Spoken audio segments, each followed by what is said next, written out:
أخي اشدد به أزري وأشركه في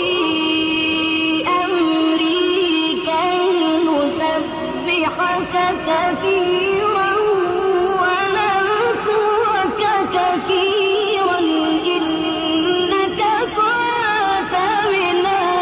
بصيرا. قال قد أوتيت سؤلك يا موسى ولقد مننا عليك مرة أخرى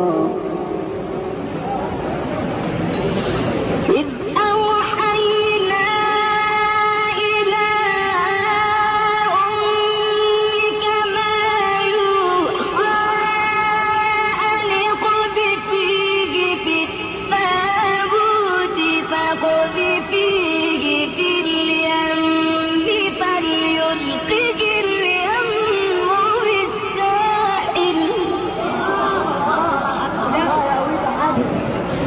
فليلقه اليم بالساحل يأخذه عدو لي وعدو له